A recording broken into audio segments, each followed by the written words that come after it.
Welcome to another episode of Bright Insights, the podcast that leads you to less stress and more success. Here's your host, Paul Bright.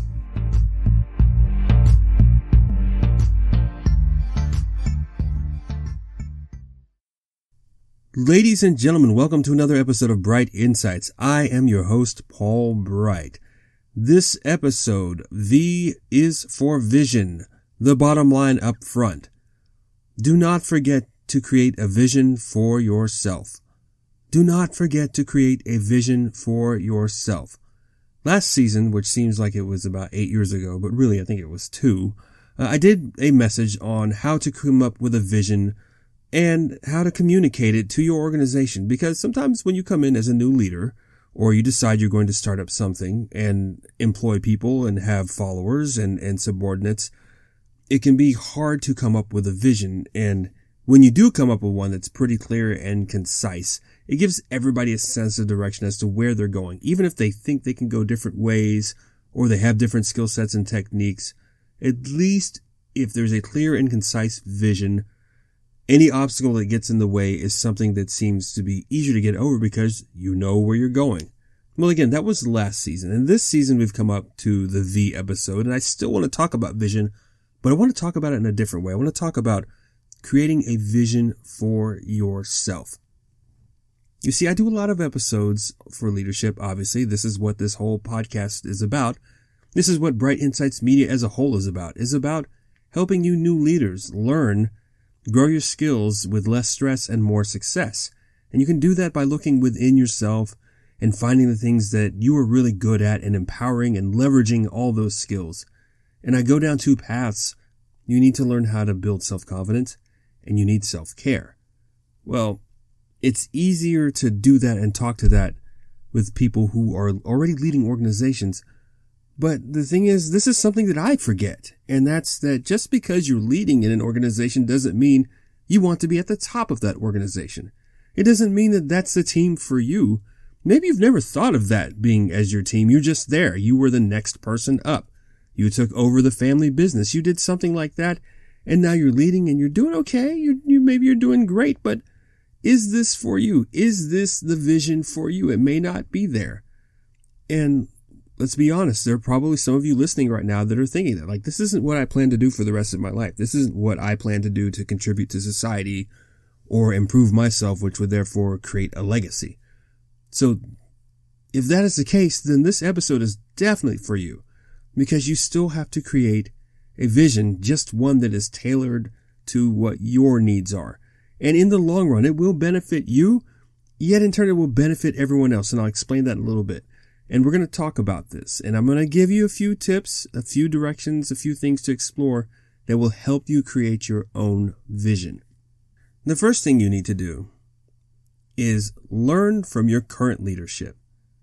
Use every minute of your current situation as a learning experience. You can figure out where you personally want to be by doing this, by thinking about what's already working right now with your current leadership and what's not working. You see, leaders can be anywhere and everywhere, and they don't all lead the same. And sometimes you really are just in an organization that is poorly led. You're not quite sure why. You just get that itch like, this sucks. Or, this guy is not good. Or this lady is not really good at leading. Or we're not really inspired. We're just doing the work because we have to. But the minute somebody can jump ship and get out, they will. And you've seen it happen. You're not sure why. Well, that's the situation you're in. Learn from it. Start thinking deeply. What is not working here? What is it that I do not like? And the deeper you get into it, the more you examine it, the more you'll figure out, you know what? This is not how I'm going to lead. When I decide what I'm going to lead, when I decide what my vision is, it's definitely not going to use this tool or this method.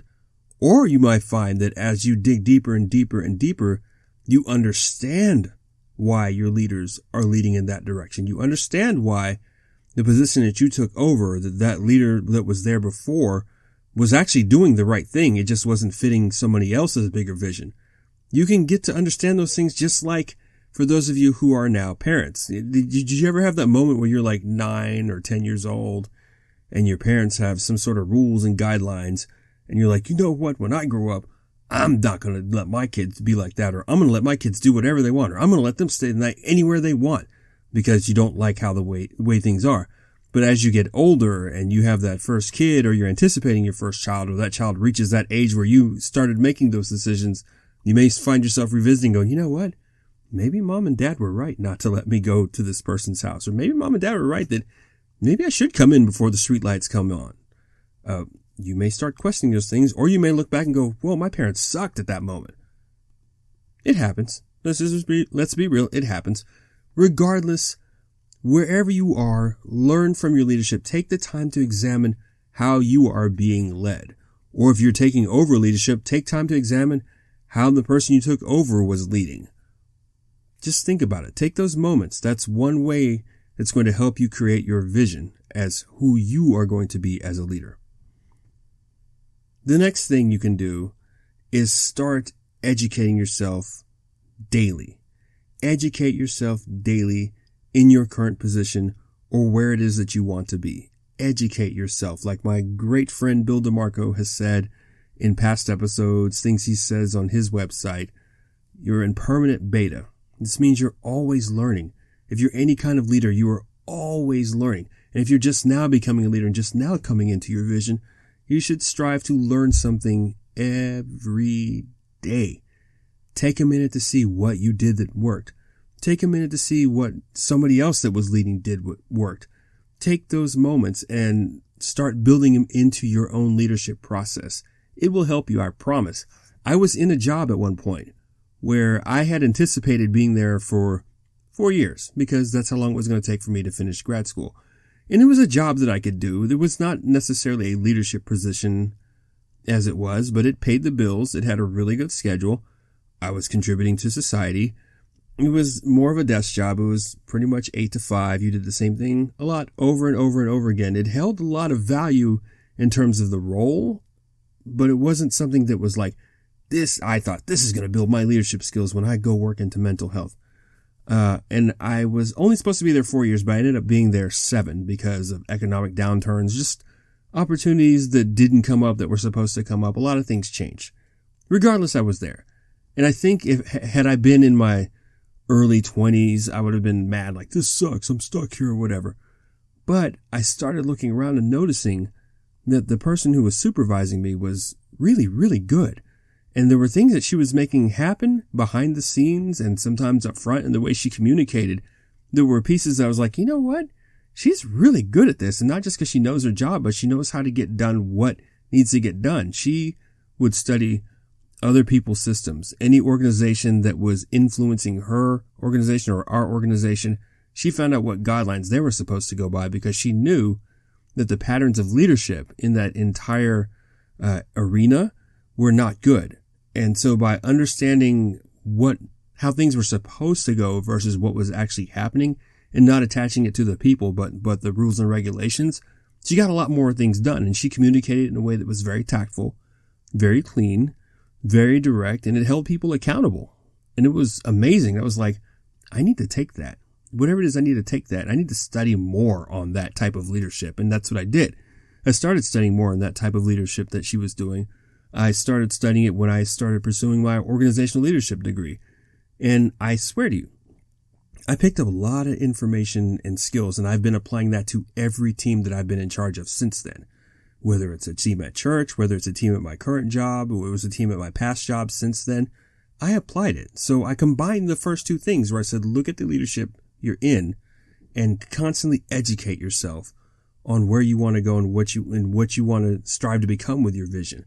And that's what I did because I had a really good influence there. And I'm forever thankful to her for showing me these things without showing them to me, if you know what I mean. The third thing I would recommend is you write out this vision, but periodically revisit it with grace. Write out your vision. Where is it that you want to go? What is it that you want to do? Write it out, but periodically revisit it and feel free to modify it with grace. Let's say you are in an organization and you're maybe middle management or lower management. You decide, you know what? My vision is I want to run this place. I want to run this business. I want to run this organization here. Write that out. Put that as a goal. Make a vision board. Write it out. Put it in a notebook. Whatever you got to do. My goal is to run this organization. Put that there. Visit it a lot. Take into account the experiences you have. And when you revisit, figure out, is this what I really want to do? It may be. You may find that the more you learn about how the leaders currently operate there, what guidelines they're doing, what tasks they're taking on, you may dig in, because this is also what I would recommend, is start taking on these tasks. How did this person get to be in charge? Because that's where I want to be one day. What sort of work do they do? Take on those tasks. Ask questions. Do the research. You may find that this is still your goal. Or you may find, you know what? I don't want any piece of that. I do not want to run this organization because the level of responsibility or the tasks involved don't suit me. That's perfectly fine. Revisit that vision and modify it with grace. Maybe you change it to, I want to run a division of this organization, or it may even be, I want to run my own version of this organization. There's nothing wrong with that. As long as you have something written down, you have something to shoot for, and you can modify it with grace. It's perfectly fine to do that. There's one podcaster I've followed for a long time. His name is Adam Carolla. And you may have heard of him. He's a comedian. For those of you that remember 20, 30 years ago, he used to be a co-host with The Man Show. It was quite a show. It probably wouldn't fly on TV today. And he was a co-host with Jimmy Kimmel, who a lot of you know now is a, ABC late night show host. Well, Adam Carolla went on to do radio after The Man Show and after Loveline, which was on MTV. And he had he was working for CBS Radio. And when Howard Stern's show ended, he ended up taking that spot. And it took him it was about 4 months before they decided they were just going to scrap the whole thing, because they figured out, no one can replace the great Howard Stern on terrestrial radio. So Adam was without a job. Well, here's what's interesting is I've learned on his current show is that when he was in high school, he was not a very good reader. He was, not very skilled at high school stuff. Barely got through it. He didn't get hired at Taco Bell. He was told he was not Taco Bell material, which he ended up turning into the title of a book. And he worked construction, which is not a bad job at all. If you're really good at construction, oh my gosh, you're a blessing. But back in those days, the people that he knew that were construction, they were just, folks that couldn't do anything else. And he would have conversations like, what do you guys want to do? And they're like, yeah, I want to party and get women. That was their goal in life, was to do that. And they're like, what about you? He's like, yeah, that's on my to-do list, but I just want to be funny. I want to be funny and make money being funny. And he did. He went on, he took on different movie roles. He did the talk shows. He did different improv stuff. But as time went on and he lost his radio show, he was like, I don't want to do anything like that right now. I want to have my own radio show. And he decided to create a podcast. Well, the thing is when you're connected with the giant organizations, you have the luxury of having almost whatever guests they're willing to pay to have on and interviews and stuff, but you got to play by the rules. And he was like, I want to do a radio show, but I want to do it by my rules. I want to talk about things that I want to talk about. So he had to start at ground zero, basically getting whatever sponsors he could get, doing free work, doing the research on how to run a podcast show. And now he is, I would say, the second most downloaded show in the last 10 years. Me listening to his show was the first time I'd ever heard Joe Coy, who's a crazy funny comedian. But he's had a lot of famous guests on his show who love coming on there. And he's got great sponsors. He's getting paid very well. He built a studio in his garage and it just kept expanding because of the work he was doing. He still met his vision. He gets paid to be funny and he's doing it on his terms. And it took him some time, but he did it. So now he doesn't have to go work for anyone else because he is living his dream. He is living out his vision for this guy who was, quote unquote, not Taco Bell material.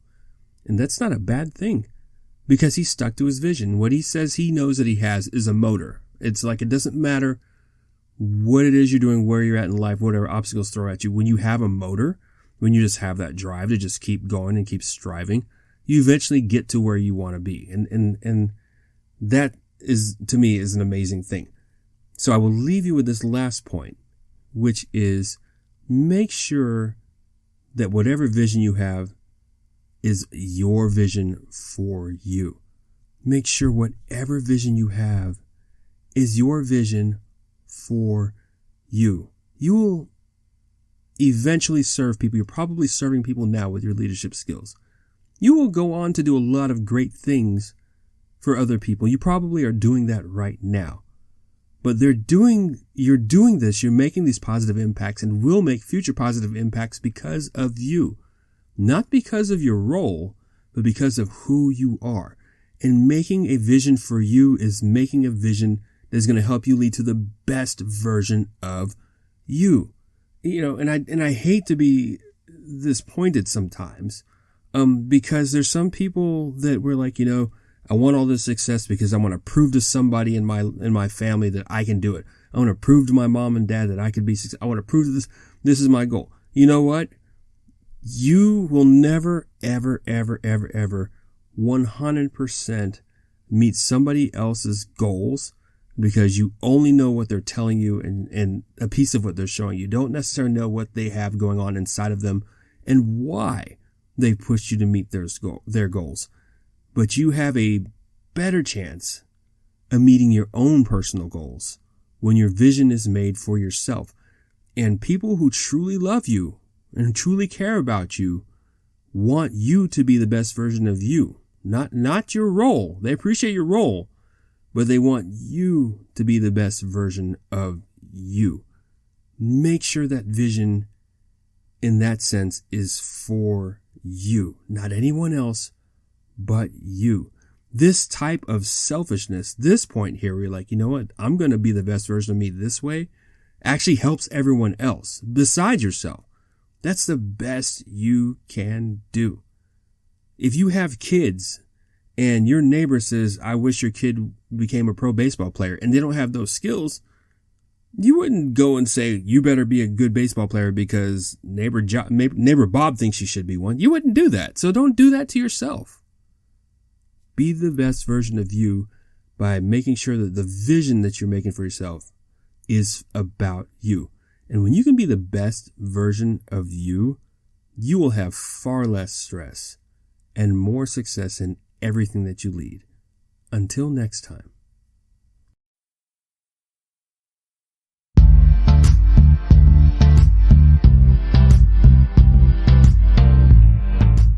Thank you for listening to another episode of Bright Insights.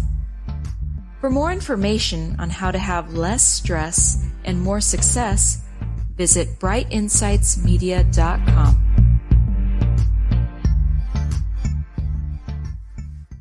If you enjoyed this episode in particular, or the Bright Insights podcast overall, subscribe and share with your friends. That gives us a little more visibility. And with that, we can all have less stress and more success. Tramp Loop Media.